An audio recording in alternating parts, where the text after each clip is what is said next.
Bonjour à tous, aujourd'hui je vais vous parler de la Pâque. La Pâque est une fête très importante tant pour les juifs que pour les chrétiens. C'est une fête qui célèbre la nouvelle année. C'est la première fête religieuse de l'année. On le trouve dans Exode 12, c'est la nouvelle année biblique dans Exode 12. Et c'est le mois de Nissan. Cette fête commémore pour les Hébreux la sortie d'Égypte, du passage de la servitude à la liberté, de la servitude à la terre promise. Pour nous, dans le Nouveau Testament, cette fête représente le passage de la mort à la vie. Je disais que Pâques, c'est une fête très importante parce que si nous sommes chrétiens aujourd'hui, c'est parce que il y a eu la Pâque. Jésus a donné sa vie et qui fait que nous sommes là aujourd'hui. Cette fête, euh, qui célèbre le mois de Nissan, est suivie d'une autre fête qu'il ne faut pas confondre avec la fête de Pâques, c'est la fête des pains sans levain, qui se célèbre le lendemain de Pâques, qu'on vous trouve dans le livre d'Exode 13. Pâques vient du mot hébreu Pessa. Pessa qui veut dire passage. Le passage dont il s'agit, c'est le passage de l'ange de l'Éternel au-dessus du pays d'Égypte pour frapper les premiers-nés égyptiens lors de la 10e plaie. Lorsque le Seigneur voyait le sang de l'agneau pascal sur les maisons israélites, il passait par-dessus. Par le sacrifice de Jésus, nous voyons que nous aussi, nous ne sommes plus destinés à la colère de Dieu. Pour ceux qui ont donné, qui ont foi en lui, nous ne sommes plus destinés à la colère de Dieu. Je disais que c'était une fête importante pour nous les chrétiens. Vous me direz en quoi cette fête est-elle si importante? Oui, en fait, si nous sommes là, comme je disais, c'est parce que Jésus a donné sa vie. Sans Pâques, il n'y a pas de, voilà, il n'y a pas de délivrance du péché parce que la Pâque représente aussi notre passage de la mort à la vie. Jésus nous a délivrés du péché. Et c'est pour cela que Jean-Baptiste pouvait s'écrier en voyant Jésus venir à lui, voici l'agneau de Dieu qui ôte le péché du monde. Selon l'évangile de Jean au chapitre 13, je vais vous lire le verset 1 à 10, je vais vous parler de la Pâque selon le récit de Jean. Avant la fête de Pâques, Jésus, sachant que son heure était venue de passer de ce monde au Père, ayant aimé les siens qui étaient dans le monde, mit le comble à son amour pour eux.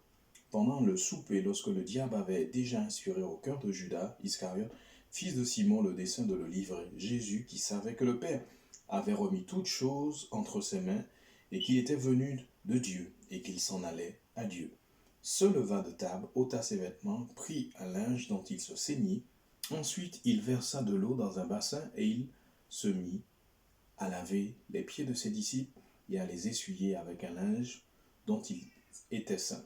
Il vint donc à Simon-Pierre, et Pierre lui dit, « Toi, Seigneur, tu me laves les pieds ?»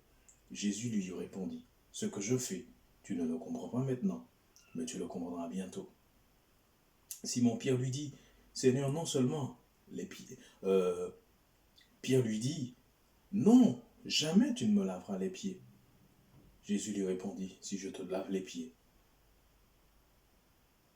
tu n'auras point de part avec moi. » Simon-Pierre lui dit, « Seigneur, non seulement les pieds, mais encore les mains et la tête. » Jésus lui dit, « Celui qui est lavé n'a besoin que de se laver les pieds pour être entièrement pur. Vous êtes purs, mais non, pas tous. » Je vais m'arrêter là. Je vais m'arrêter là. Et Jean nous explique que Jésus ayant aimé les siens, qui étaient dans le monde, mit le comble à son amour pour eux. Et nous savons que le comble de son amour pour eux, c'est son sacrifice, le sacrifice ultime. Donner sa vie pour ses disciples. On peut voir que dans ce récit, que c'est par amour que Jésus a été à la croix pour nous. Pâques, pour nous chrétiens, est avant tout un acte d'amour qui doit nous amener à manifester notre reconnaissance à Dieu pour son amour envers nous. Oui, la Pâque, c'est Dieu qui vient vers nous pour nous sauver du péché. Dieu connaît la condition de l'homme dans sa servitude au péché, sa souffrance, sa condition misérable et mortifère, une situation qui entraîne la mort, avec aucune possibilité de s'en sortir. Paul dira plus tard aux Éphésiens, vous étiez morts par vos offenses et par vos péchés dans lesquels vous marchiez autrefois. Dieu connaissant notre condition, qui conduit inévitablement à la mort, va envoyer son Fils, Jésus-Christ. Et Jean a dit au chapitre 3, car Dieu a tant aimé le monde qu'il a donné son Fils unique, afin que quiconque croit en lui ne périsse point, mais qu'il ait la vie éternelle. La Pâque, c'est l'intervention de Dieu dans notre vie, qui nous fait passer de la mort à la vie. Jésus est à table avec ses disciples, car la Pâque, c'est aussi un repas, au cours de laquelle on raconte le récit de la sortie d'Égypte, comment Dieu est intervenu pour délivrer son peuple de la servitude. Mais durant ce repas, on raconte aussi les souffrances qui étaient les leurs avant l'intervention de Dieu pour les délivrer. Oui, les Juifs, pendant ce repas, commémorent, se rappellent les souffrances que faisaient peser les Égyptiens sur eux, leur condition d'esclaves. Mais ils se rappellent aussi que Dieu est intervenu dans leur situation pour les délivrer. Oui, Pâques, c'est une intervention de Dieu dans notre vie pour nous délivrer.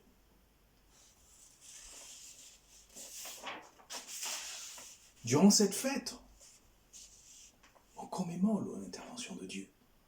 Mais aussi durant cette fête, c'est un acte de foi qui nous annonce qu'un jour Jésus viendra nous chercher pour qu'on soit avec lui. Et nous célébrons cette fête. Nous célébrerons cette fête avec lui.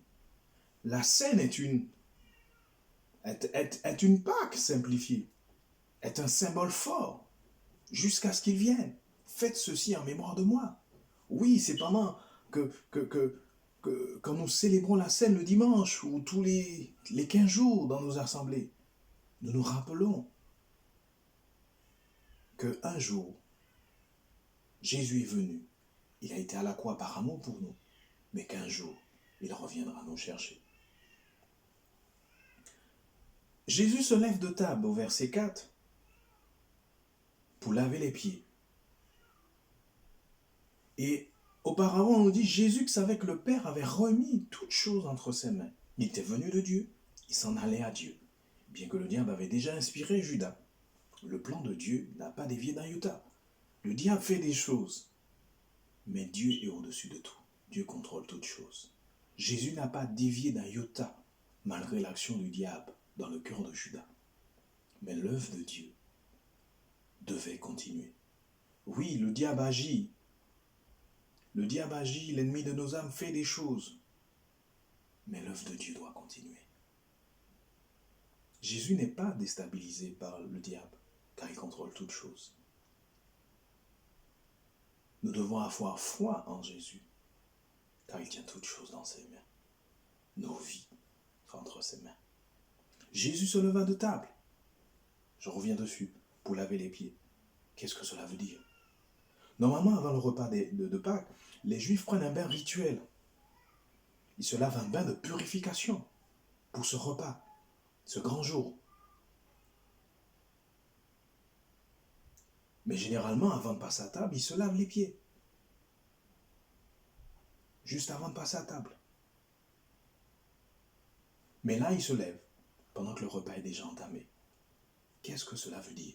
Il est vrai que c'est aussi une façon d'enseigner, de nous enseigner l'humilité. Il enseignait, voilà, une façon d'enseigner l'humilité à ses disciples. Mais il y a un message beaucoup plus profond que cela. On voit dans cet acte un Jésus serviteur, car le lavement des pieds était réservé aux serviteurs, et non maîtres. Mais le maître leur lave les pieds. Quel Dieu extraordinaire que nous servons. Celui qui s'abaisse jusqu'à nous. Car Pâques, c'est Dieu qui vient vers nous pour nous sauver. Alléluia. Je vous le disais qu'il y a quelque chose de plus profond dans son acte. Rappelez-vous que je vous disais le lendemain de la Pâques, il y a une autre fête qu'on appelle la fête des pains sans levain. La fête des pains sans levain, c'était la veille de Pâques. La mère de famille devait s'assurer qu'il n'y avait aucune trace du vieux levain dans la maison. Et une fois que sa tâche terminée, le père, à la lueur d'une lampe, venait vérifier que toute trace de levain avait disparu dans la maison. Le levain, c'est le symbole du péché. Et Jésus se lève de table et commence à laver les pieds des disciples. Un peu comme ce père qui vient vérifier qu'il n'y a pas de trace de péché. Jésus, par cet acte, montre qu'il est celui qui enlève nos péchés. Bien sûr, Pierre ne comprend pas son acte tout de suite. Mais Jésus lui dit, ce que je fais, tu ne le comprendras pas. Tu ne le comprends pas maintenant, mais tu le comprendras. Mais comme Pierre ne comprend pas, parce que Dieu, on ne comprend pas toujours ce que Dieu fait. Et notre réaction, c'est de s'opposer. Pierre s'oppose. Mais la réponse du Seigneur dit, si je te lave les pieds, tu ne peux avoir de part avec moi. Nous voulons, des fois, nous voulons aller à Dieu, mais sans passer par Jésus. Jésus nous montre qu'il est le chemin, la vérité et la vie. Nul ne vient au Père que par lui. Nous ne pouvons pas aller à Dieu sans passer par Jésus. Et quand Pierre comprend ce que Jésus lui dit, il dit non seulement les pieds, les mains et la tête. Mais Jésus lui dit, celui qui s'est lavé, qui a déjà pris un bain, en fait, il renvoie à ce bain rituel. Une forme de repentance, celui qui s'est repenti. Jésus lui dit, tu n'as pas besoin de se laver les pieds, la main et la tête, puisque tu as besoin de te laver que les pieds. Dans la situation de Pierre, il avait besoin de se laver que les pieds. Dieu, Jésus nous montre qu'il est celui qui enlève nos péchés. Il est celui qui enlève nos péchés. Il est venu donner sa vie pour nous. En cela, oui, il nous montre qu'il est celui qui enlève nos péchés. Sans Jésus, on ne peut pas aller au royaume. Il confirme par cet acte qu'il est véritablement l'agneau de Dieu qui ôte le péché du monde.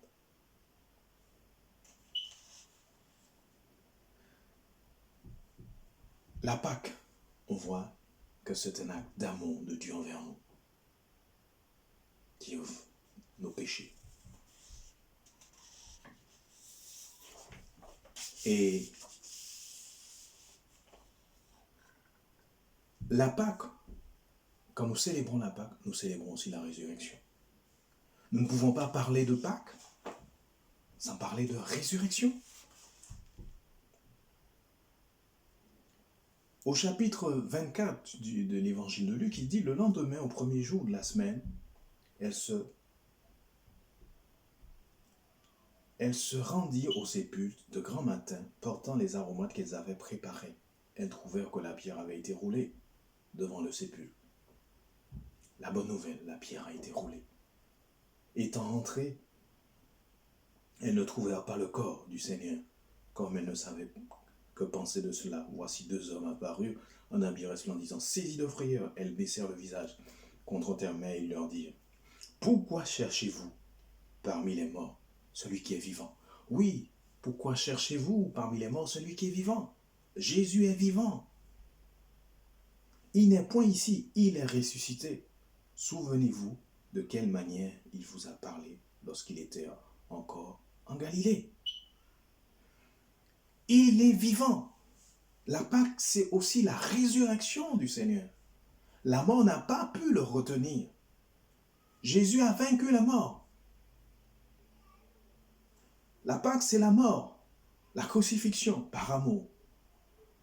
Mais c'est aussi la résurrection de notre Seigneur. La Pâque, c'est aussi une façon de nous rappeler que Jésus est venu et qu'il reviendra nous chercher. En ces temps de confinement, en ce début d'année nouvelle, année biblique, parce que la nouvelle année, sur le plan biblique, commence à Pâques. La Pâque est centrale dans le culte chrétien. C'est une annonce messianique de la délivrance du péché, mais aussi un moment pour se rappeler du sacrifice de Jésus. Le Seigneur Jésus a tout fait par amour. Ce temps de confinement nous donne de nous rappeler ô combien Jésus nous aime.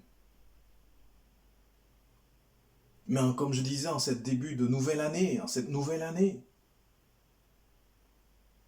c'est l'occasion pour nous de faire le point sur notre marche avec le Seigneur, de renouveler notre engagement, de communier avec le Seigneur. Jésus a été à la croix par amour pour nous. Et nous, qu'est-ce que nous sommes prêts à faire par amour pour le Seigneur? Prions. Seigneur, merci pour la Pâque. Merci pour ta mort. Merci, Seigneur, de nous avoir délivrés du péché. Seigneur, nous voulons te dire merci pour la résurrection. Merci pour la scène. Merci, Seigneur, parce que tu reviendras nous chercher. Et nous prions que tu nous gardes fidèles à toi et qu'on se tienne prêt, parce que tu peux arriver à n'importe quel moment. Merci, Seigneur. Au nom de Jésus. Amen.